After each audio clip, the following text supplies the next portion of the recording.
Olá, eu sou a Leila Sterenberg e começa agora o SEBRE Conversa, o podcast do Centro Brasileiro de Relações Internacionais.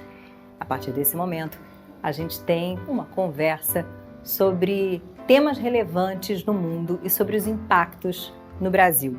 E a gente grava na sede do SEBRE, no Rio de Janeiro, mesmo local que recebe os associados, diplomatas brasileiros e estrangeiros, especialistas em relações internacionais. Para iniciar os trabalhos, está aqui comigo o conselheiro emérito do Centro Brasileiro de Relações Internacionais, embaixador Marcos Azambuja. Ele foi embaixador do Brasil na Argentina e na França, foi também o chefe da delegação brasileira para assuntos de desarmamento e direitos humanos em Genebra, coordenador da Conferência das Nações Unidas sobre Meio Ambiente e Desenvolvimento, a Rio 92, e secretário-geral do Itamaraty. Isso, embaixador, para citar ali um pedacinho do currículo do senhor. Muito bem-vindo, é um prazer enorme tê-lo aqui. Prazer é meu, Leila.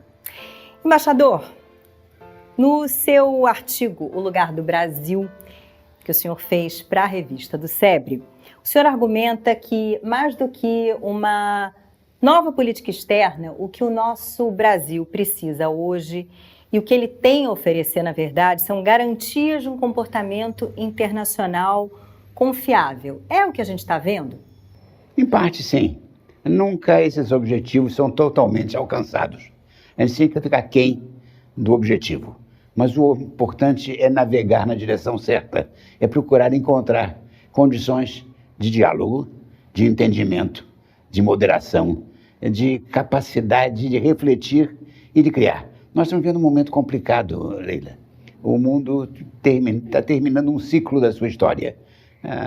O que vem por aí é interessantíssimo, é cheio de promessas e de ameaças. De modo que nós estamos naquele momento em que você precisa refletir, reexaminar, reconsiderar e fazer mudanças de rumo não tão abruptas que você perca o sentido do passado, mas também não tão tímidas que pareça que você não está indo para frente.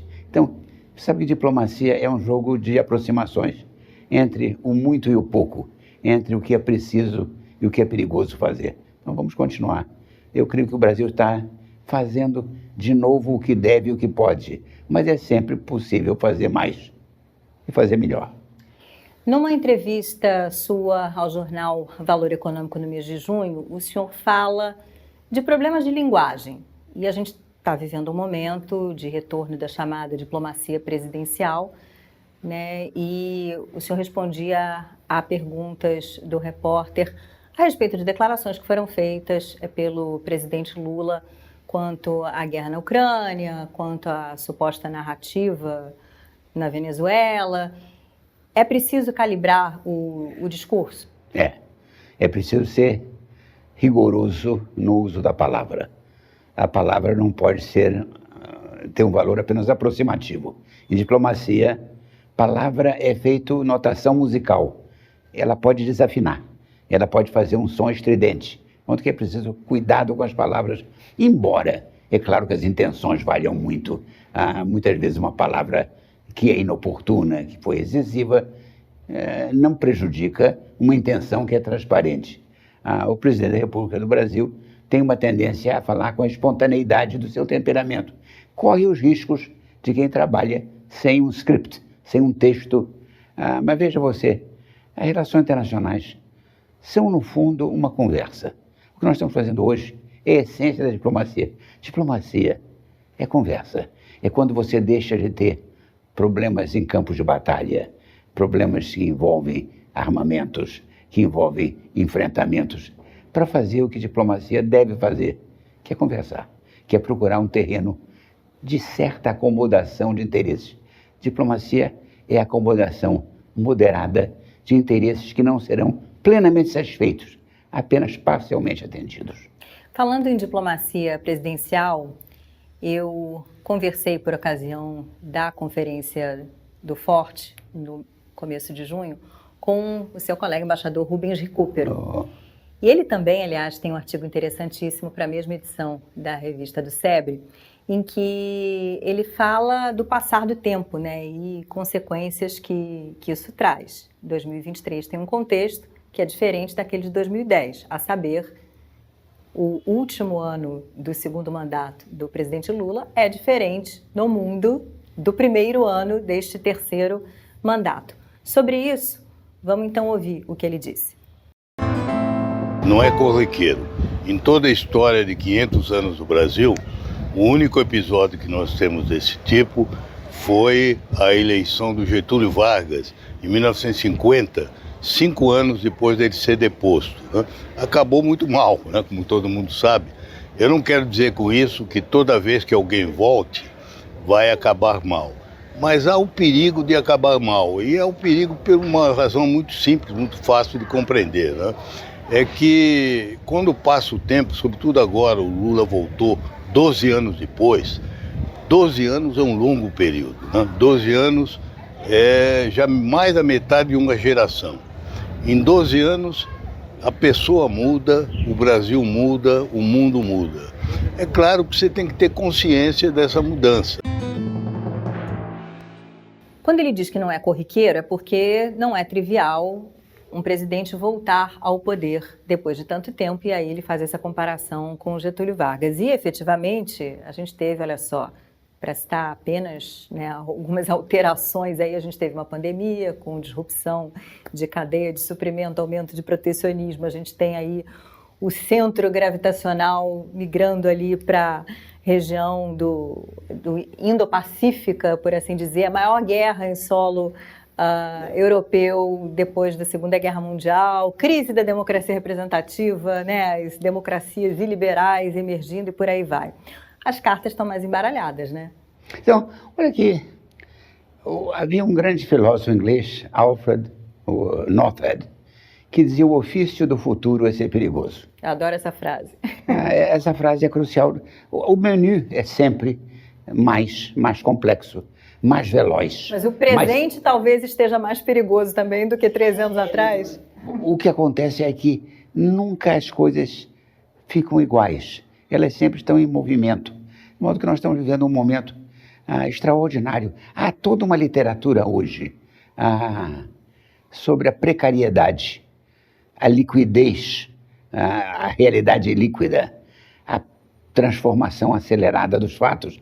Tem o Harari, tem o Bauman. Todos dizem um pouco a mesma coisa. Nós vivemos um momento de multiplicidade, simultaneidade e velocidade. De modo que isso exige uma imensa cautela, prudência e, sobretudo, porque a ciência nunca andou tão depressa. A capacidade, nós estamos vivendo um momento em que, depois os desafios humanos foram espaciais, foram atômicos, foram ambientais, foram climáticos. Agora, com a inteligência artificial, é o próprio destino da espécie que está em jogo. Nós estamos vivendo um desses momentos extraordinariamente interessantes, mas eu não sei se ao dizer isso eu devo comemorar isso ou lamentar isso. De modo que, ao mesmo tempo que eu sou uma pessoa apaixonada pelo novo, eu sou também uma pessoa nostálgica das certezas, das garantias que dava a repetição, o mundo conhecido. De modo que é muito boa a descoberta, é muito boa. E adiante, o Rubens faz um comentário sobre o Getúlio e o Lula. O Getúlio dizia num discurso famoso naquela época, depois de 15 anos, nesse curto espaço de tempo, de fato 15 anos, em termos históricos, é um pouco. Em termos de ocupar o poder, é um longo período. O Lula está tendo a terceira oportunidade, o que é uma extraordinária conquista para ele. E ele tem em conta que ele tem de trazer agora mais sabedoria, mais reflexão. A única coisa que consola a gente da velhice é a incorporação da sabedoria. Se a velhice não traz sabedoria, ela é pura perda. Aí é uma situação. Então eu espero que ele tenha uma experiência, se você quiser me permitir a comparação, mais próxima de Nelson Mandela. Mandela saiu de 27 anos de prisão, mais humano, mais alegre, mais sensato, mais moderado, simplesmente mais feliz. De modo que eu quero que o presidente da República agora dê um exemplo também de que o tempo que ele passou fora do poder serviu para fazer com que ele se sinta mais compatível com a criação da felicidade para o seu povo. O senhor falou em Nelson Mandela e teremos cúpula dos BRICS na África do Sul, né? Aí no seu artigo o senhor fala da importância de aprofundar as relações com a África subsaariana. E me parece que a própria realização da cúpula na África do Sul já é um impulso aí nessa direção, mas além disso, o presidente Lula quer visitar outros 7 países ali da região, Angola, Moçambique, Senegal, Gana, Nigéria, Etiópia, São Tomé e Príncipe, isso aí no segundo semestre agora de 2023. Isso faz sentido? É importante aprofundar essa relação e por quê? Olha, é importante porque a África é perto. Eu, num artigo que escrevi há pouco tempo, disse que há algum tempo atrás eu me dei conta que Luanda, em Angola, é mais perto do Rio do que Caracas. Para mim, no meu imaginário, Caracas está logo ali. E Luanda é do outro lado do mundo, o mundo é o oceano. Em outras palavras, Luanda é vizinha e Caracas é distante. Para dar uma ideia a você de como os mapas enganam você e como nós estamos próximos de Lagos, na Nigéria, de Cape Town. Portanto, da Namíbia, Windhoek aqui, fica aqui em cara. Se você nadar de braçadas serenas, sem se desviar, você sai do rio e chega ao Windhoek.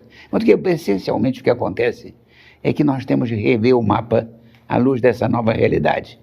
O mundo tem essa intimidade. Eu fico às vezes preocupado que a correção de rumos, que eu sempre defendi que se fizesse em relação à política externa do governo anterior, que foi até um certo momento desastrosa, se fizesse, mas sem que haja uma correção excessiva de leme. Eu não gostaria que no processo de corrigir o passado, nós inventássemos um novo tipo de erro. De modo que eu queria que a correção fosse mais pausada. O que seria um novo tipo de erro? O que eu creio seria uma indulgência excessiva com regimes autoritários, com regimes não democráticos, por terem eles um caráter mais esquerdista. O esquerdismo nem absolve, nem condena, ele é um dado. A democracia é um valor permanente. Nós não podemos ter uma indulgência com o regime de esquerda que não temos com o regime de direita. O nosso compromisso é com a democracia.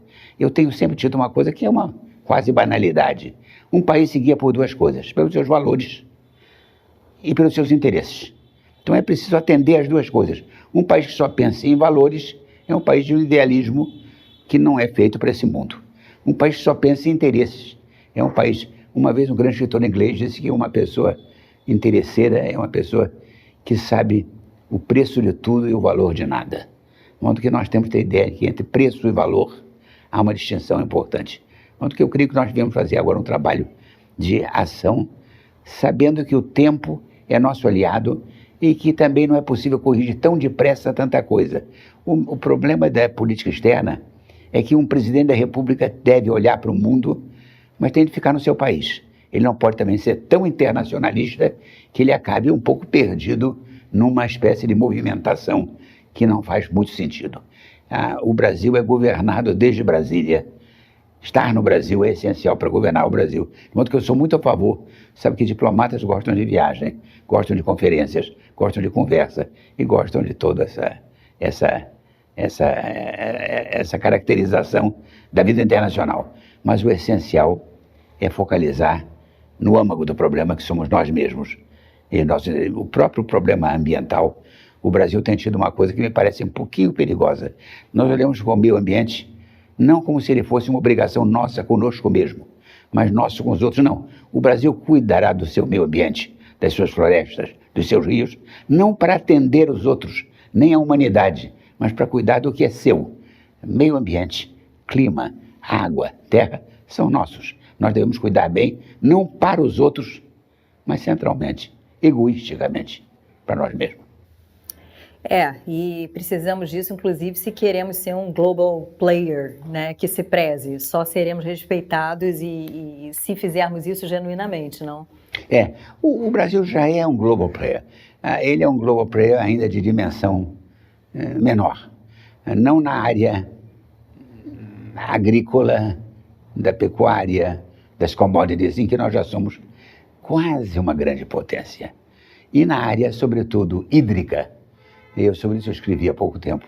O Brasil é uma superpotência da água. Fala-se de inteligência artificial, mas ninguém falou até agora de água artificial. O Brasil tem uma rede de rios, de águas de superfície e de águas de profundidade extraordinária. O Brasil tem tudo para dar certo. E está começando a dar certo. Quer dizer uma coisa seguinte, a ideia do Brasil futuro começa a ser desfeita um pouco por um Brasil quase contemporâneo de si mesmo. Leila, o Brasil está chegando lá. É que os contemporâneos nunca vêm com clareza, mas nós estamos começando a ser um país de peso internacional. Nós somos convidados, nós somos consultados, nós somos parte do jogo. A palavra global player não pode ser uma palavra pretensiosa, mas quer dizer que nós temos fichas em todas as mesas. Nós temos aposta, feito o jogo do bicho, nós temos aposta em todos os bichos. Uma integração hídrica com os vizinhos, o senhor fala disso também, né? Porque é importante ter essa dimensão. Se a gente olha o mapa, ali a Bacia do Prata, e né, a gente tem ali na Amazônia também, Peru está aqui do lado, afinal de contas. Então, eu acho que tem algo muito concreto nessa integração quando a gente olha para a água, né? Eu tenho a impressão que nós temos que pensar num sistema multimodal, em que o Brasil desenvolva ferrovias, hidrovias, e que ele use a sua costa, eu estou usando a palavra costa, com os Andes, como se fosse uma costa também.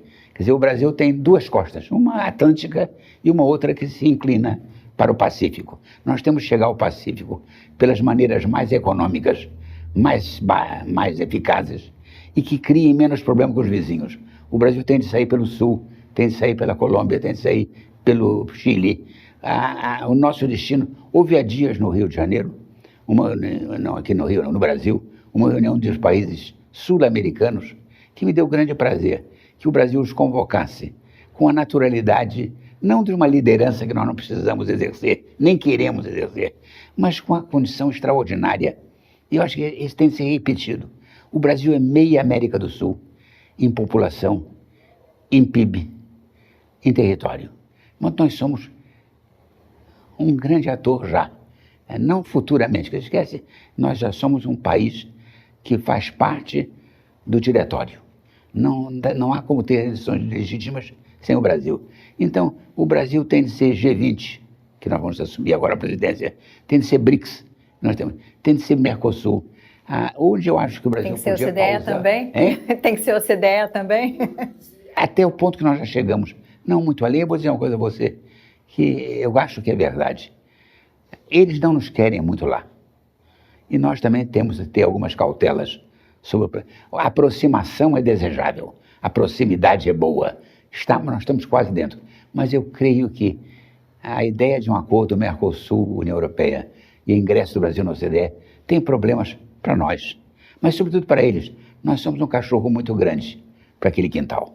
Nós somos um país com um peso imenso, de modo que a relutância deles em nos observar. Então nós estamos há 20 anos tratando da... Então não é por falta de competência ou de talento, é porque é intrinsecamente complicado. O Brasil gera, pela sua potencialidade, um desconforto em países que estão acostumados a certas regras do jogo. Eu vou falar do acordo Mercosul-União Europeia já, mas antes eu queria ainda, aqui nessa seara da integração regional, o Tratado de Cooperação Amazônica, ele existe desde 1978, né? Existe uma organização do Tratado de Cooperação Amazônica, mas isso é quase irrelevante. Ninguém usa. No fundo, eu vou dizer uma coisa a você que eu tenho que dizer com cautela, porque eu não quero me exceder nisso. Há um pouco de retórica demais amazônica e menos ação eficaz. Quer dizer, nós temos um acordo com todos os condôminos da Amazônia. Ou seja, 8 países. 8 países. E o Brasil tem apenas 60% apenas do bioma amazônico, que é imenso, mas de qualquer maneira. Não há tanto empenho quanto parece. Há mais uma causa, eu vou dizer uma palavra que às vezes é um pouco retórica demais, estridente demais. De modo que nós temos que começar a usar mais o tratado e o seu sistema, que você sabe tem sede em Brasília. O que me impressiona é que o Brasil trata da Amazônia com países escandinavos, e não com seus vizinhos. Em que consiste esse tratado, embaixador? Um tratado de consulta, de cooperação, de interesses compartilhados, porque você sabe, vamos dizer, o Pacto Andino tem o problema de ser um sistema de montanhas. Sabe que montanhas não são um símbolo de proximidade. Montanhas costumam ser obstáculos. Agora, as redes fluviais são.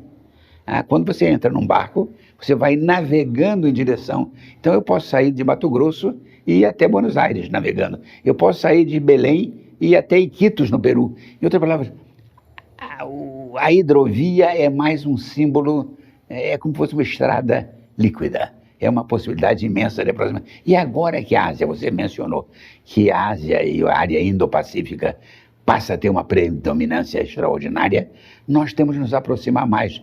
E nós estamos tão perto daquela costa, mas temos que chegar lá de uma maneira econômica, eficaz. De modo que eu creio que nós temos que trabalhar muito para usar os instrumentos que já estão ao nosso dispor. Não precisa inventar o tratado está escrito, está ratificado por todos, tem sede em Brasília, tem um pequeno corpo de funcionários. É que, no fundo, há uma preferência a falar do assunto mais do que atuar sobre o problema. A Amazônia se presta à retórica. Falando em irrelevância, queria trazer aqui para a nossa conversa o que o professor da Universidade de Lisboa, Andrés Malamud, que é um argentino, o que ele disse também na Conferência do Forte a respeito da América Latina. A América Latina é cada vez mais irrelevante, o que não quer dizer que seja completamente irrelevante. É mais irrelevante que outras regiões e é mais irrelevante que antes. Mas isso pode ser bom, porque este é um mundo turbulento. No mundo turbulento há eventos bélicos e eventos potencialmente nucleares que ficam longe das nossas costas. Portanto, o que foi sempre um ônus, a distância geográfica, hoje pode estar virando um bônus, um benefício que a América Latina, se organizar, pode aproveitar. Queria saber primeiro se o senhor concorda que a América Latina é cada vez mais irrelevante e se essa irrelevância ela vale também para essa área econômica. Bom, a gente tem a presença cada vez maior da China aqui, que não me parece significar uma irrelevância aqui da nossa parte. O que o senhor acha? Não, eu não concordo com o que foi dito, não.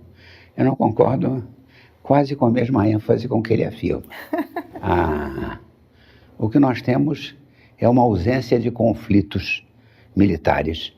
Ele está se referindo a uma Europa conflagrada de guerras sucessivas.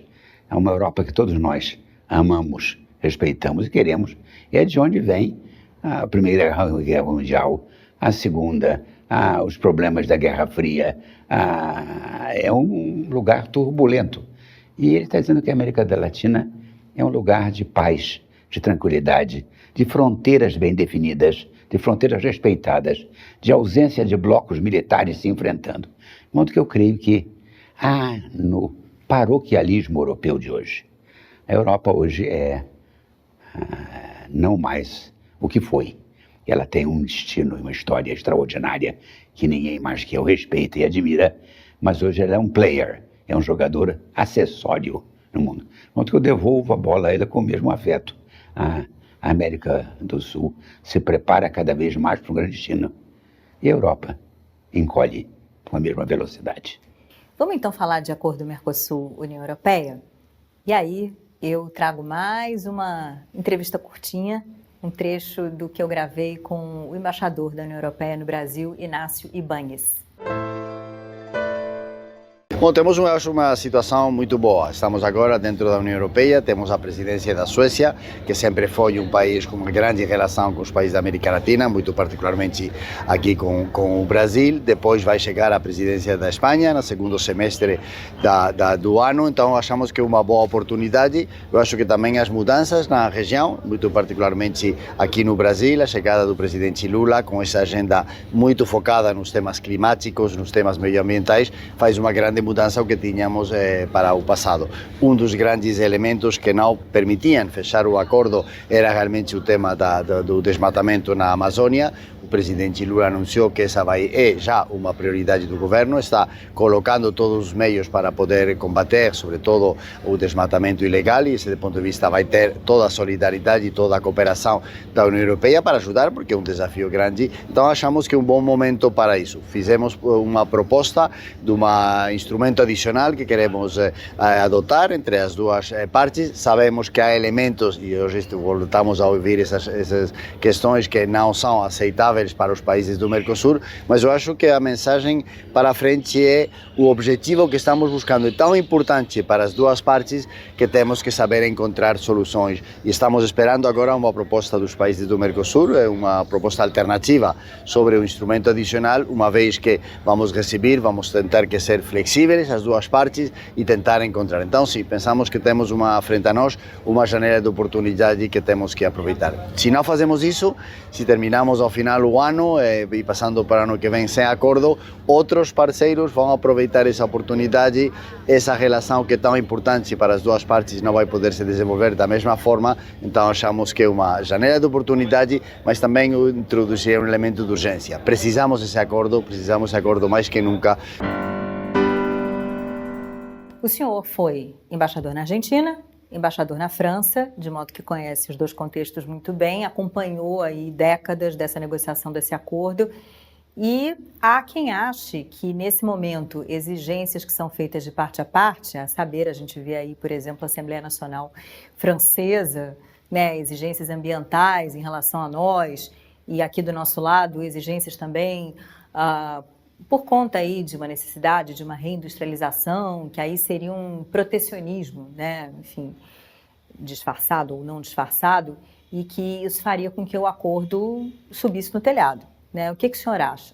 Olha, o acordo está no telhado.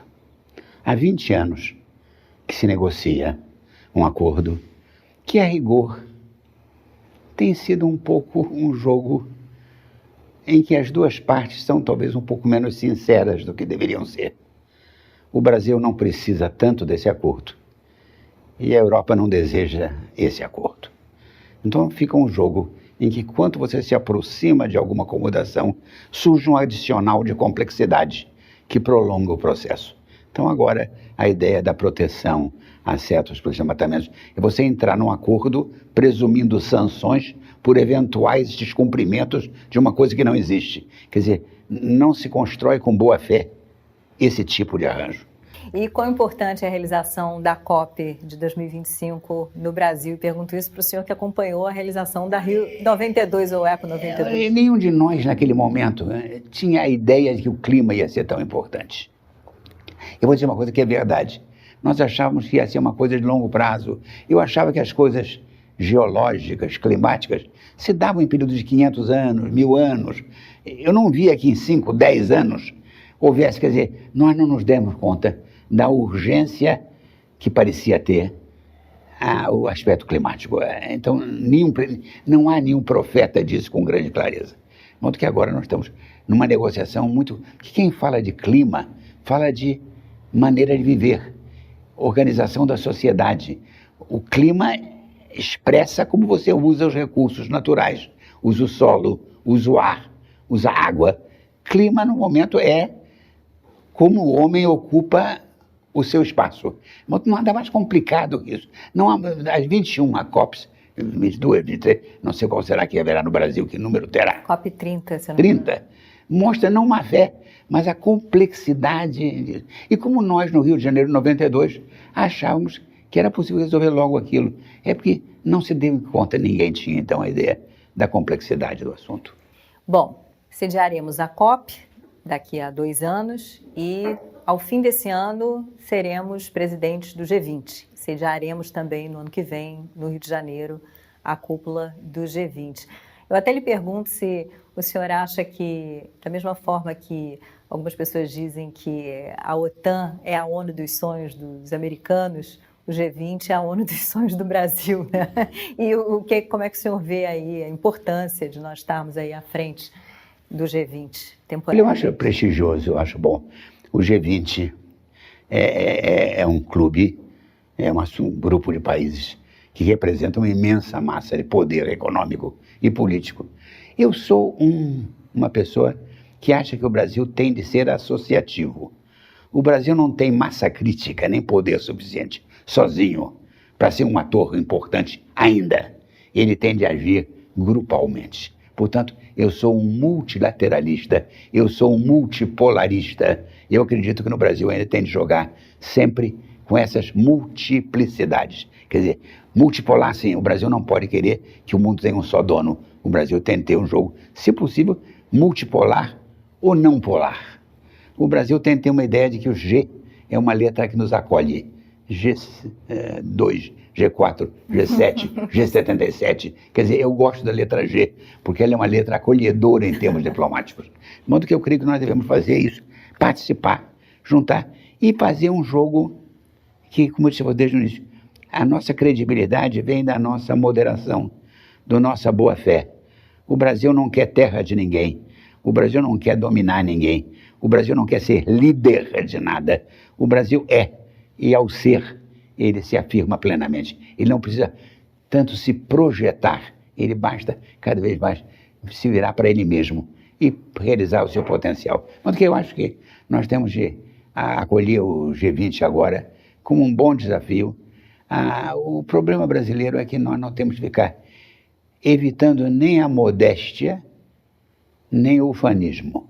O Brasil tem uma tendência a sair do triunfalismo para a ideia do viralatismo. De modo que eu acho que nós temos que ter um jogo menos pendular.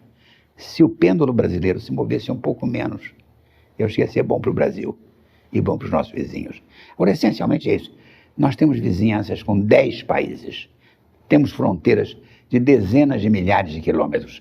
Nós somos um país que contribui muito para o entendimento. Veja você, eu não me lembro de nenhuma questão brasileira que tenha ocupado o Conselho de Segurança da ONU em 60 anos ou 70 anos.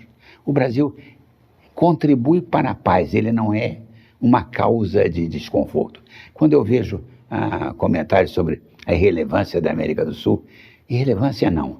A América do Sul tem sido nesse período, e havia um embaixador, um representante português que dizia, nós temos sido exemplares na preservação da paz. Eu queria muito que os outros países, outras reuniões, houvesse a desnuclearização que nós conseguimos, a falta de militarização entre os nossos exércitos em relação um ao outro, a criação de instituições de aproximação. Em outras palavras, nós temos de ser modestos, porque em matéria de ciência e tecnologia, nós estamos muito atrás ainda. Mas nós temos também que ser um pouco vigorosamente conscientes de que nós temos te dado uma contribuição importante. Nenhuma guerra importante começou aqui. Nenhuma desestabilização séria do mundo começou aqui. Hoje, quem nos preocupa é o Oriente Médio, é a Europa. Viva a América do Sul. Viva a nossa convivência pacífica entre países vizinhos. Embaixador, muito obrigada por essa conversa, pela sua presença aqui comigo. Eu espero que tenhamos outras. Foi um prazer para mim. Eu já deixo o convite aí para várias outras conversas. Muito obrigado a você. É isso, essa edição do SEB Conversa fica por aqui. Agradeço a sua audiência. Já te convido para acompanhar as próximas conversas.